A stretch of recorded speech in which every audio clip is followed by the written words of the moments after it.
Quick point, fake anarchist capitalists do not understand logic. I expect that to be contemptuous. I will explain what I mean. And when I say explain, I mean explain in a very basic sense. If you want to know more about logic and its limitations as a whole, there's an excellent video by a YouTube user named Dumpsterflower called The Limits of Logic. Also, they kind of do a parody of Star Trek. It's an excellent video, but it's also a little over an hour long. Also, Dumpsterflower is a great YouTube person. They do excellent fact-based videos, and they only have like 800 subscribers. I can't believe I didn't mention them in my Q&A video. Go watch some of their stuff, and go subscribe to them if that's up your alley. But in the most basic, most bare-bones, stripped-down sense, logic can be understood as a kind of rhetorical mathematics. You set forward a number of claims, and you come to a conclusion based on those claims. For example, all anti-fascists are violent. Ron is an anti-fascist. Therefore, Ron is violent. Another example. All destruction of human life is murder. Abortion is destruction of human life. Therefore, abortion is murder. Now, there are some really obvious limitations to logic. For example, you can come to a correct conclusion based on faulty premises. For example, while I am a violent thug, that's not because I'm an anti-fascist. In fact, most anti-fascists that I've met are non-violent and very timid. You can also come to an incorrect conclusion based on correct premises, such as here. And actually, let's talk about this for a minute. The reason that the conclusion is wrong is because the conclusion isn't actually the conclusion. There's a third unstated premise here, and that is that all murder should be punished, which is nonsense, and no rational person would say otherwise. In fact, a fun thing that you can do if you live in one of these states passing the draconian anti-abortion legislation that we're seeing now is propose to them that they pass a law mandating that any combat fatalities that a soldier overseas commits should be punished as murder when they come back home. Watch yourself get laughed out of the fucking legislature. Anti-abortion legislation is not about preserving life. It is about controlling women. I just wanted to make sure that I was on the record saying that, because it's important that we have people on the record saying that. I might go into it further in a different video. This is not the appropriate place to talk about it. Logic can also be tainted by bias. For example, if Jesus, then heaven. Point being, logic is not a perfect tool. No tool is perfect. Logic is good for finding out things that are obviously wrong, and in some cases even finding things that are useful, but it is not perfect for every instance. And it can be used in wrong and inappropriate ways. But this is another instance where what we're talking about isn't actually what we're talking about. Let me put forward to you a question of logic. I have in one hand 4 delicious Andes mints. And in my other hand, I have 4 delicious Andes mints. I cannot understate how delicious these are. You say that this is 8 mints. I say that it is 10. Which one of us is wrong? Better question. What if I told you that the question that I just proposed is wrong? The number 10 is not a universal constant. It is not a thing that exists in nature. It is something that people invented. In fact, it is something that has a very specific name. It's called a base or a radix, and it can be almost any number. This is not esoteric information. They used to teach this to 3rd graders. Yeah, but the Squares Rack video talks about the number 12, not the number 8. That's a checkmate atheist. Misotheist. And tell me something. How many ounces are in a cup? The standard system is bonkers, by the way. 8 ounces to a cup, 2 cups to a pint, 2 pints to a quart, 4 quarts to a gallon. There's no consistent... Not the point. Now, let's recontextualize that question that I asked at the beginning. Let's say I have 4 delicious Andes mints in one hand and 4 delicious Andes mints in the other. You say Ron, that's 8 delicious Andes mints. And I say, yes, I'm going to need a cup of them for my delicious family minty milkshake recipe. Which one of us is correct? Have I established that that question is nonsense both in and out of context? Good. So let me ask you a better question, and ultimately the major question that I'm trying to ask in this video. What does one person have to gain from being more right than another person? So to answer that question, I'm going to have to talk about Peter Coffin for a little bit. I know that that rustles some people's jammies, but if that bothers you, you can skip to, the end of the video. But I think Peter Coffin gives us the best framework to understand the answer to that question. That is, what does one person have to gain from being more right than the other? And that is that one person views it as a competition. Being right is winning. And being correct, being successful, is how one thrives under capitalism. Telling someone like this that they are wrong, or even that they're misunderstanding something, isn't just saying that thing. It's also considered by them to be an attack on their worth as a human being. Questioning their worldview isn't just asking them questions in the hope that they can better themselves.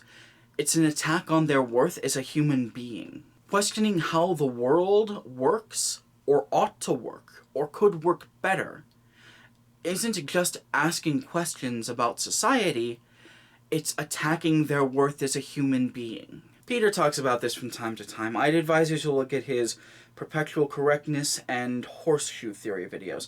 I made a video about this too, in a different context. I called it "A Sin is an Act of Violence Against God," and I think that it's one of my better videos. Let's go back to the allegory, and ultimately the real purpose of the allegory. Why would two people have such radically different views on a thing? Well, in my case, it's because I was measuring those things for a specific purpose. The person who was telling me that I was wrong presumably didn't have that intention. More importantly, though, for the hypothetical person that I was talking about to have been more right than me, they would have necessarily needed to reject not just my premises, but implicitly reject any premises other than their own. Let me be clear. When I say that fake anarchist capitalists do not understand logic, this is what I mean. Not only do they reject any premises that I or anyone else put forward to them, but they implicitly reject that any premises other than their own have any validity. I have absorbed a great deal of fake anarchist content over the years, and a pattern that I see is that so many of them seem to think that simply stating their premises over the premises of another person is refuting those premises. That their premises are the only valid premises and no one else's. That's why I've tried to frame all of my arguments, at least in this series of videos, not just in an anarchist context, but in a capitalist context as well. Because fake anarchist capitalists automatically reject any non-capitalist premises. It is not just that they think that their logic is the best logic. It is that they think that their logic is the only logic. Everything else is faulty. And this is how they misunderstand. Not just logic, but the world. This is how their worldview and my worldview are so radically different. Their worldview is a zero-sum game. In order for them to be right, they have to be right in literally every instance. If they're wrong in one instance, then they may as well be wrong in every other instance. They can't take in new premises, they can't learn new facts, they can't even correct a genuine mistake without being attacked by people on their own side. I make mistakes.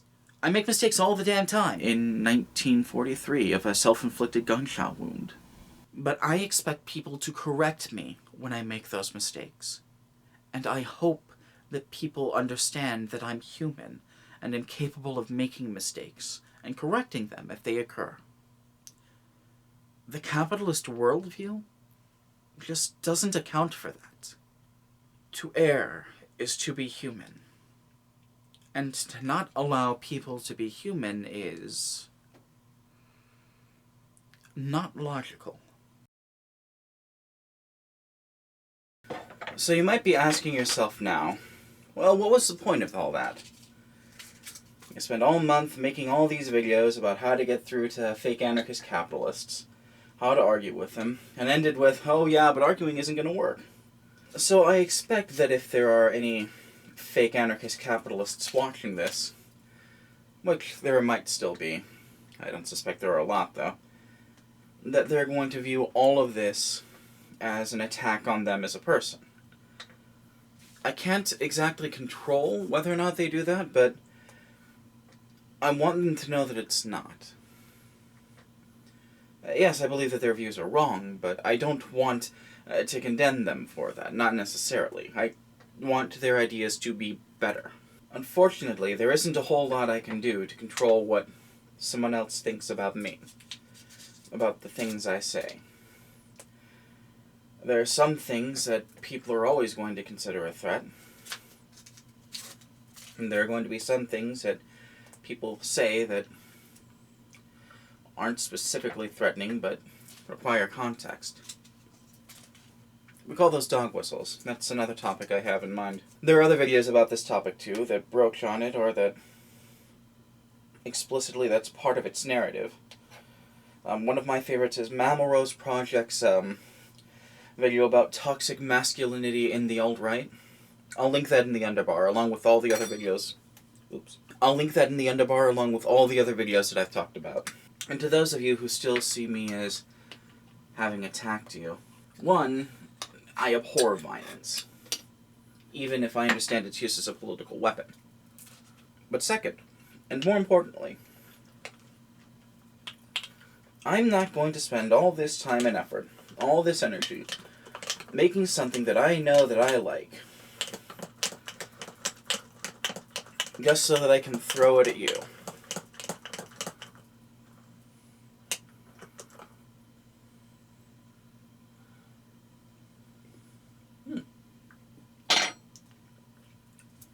Minty. This is for me. All of this was for me. I wanted to know that I could do this. And now I do. If you want some, it's there. You can take as much as you want. I'm not stingy. But this isn't meant to be an attack on anyone.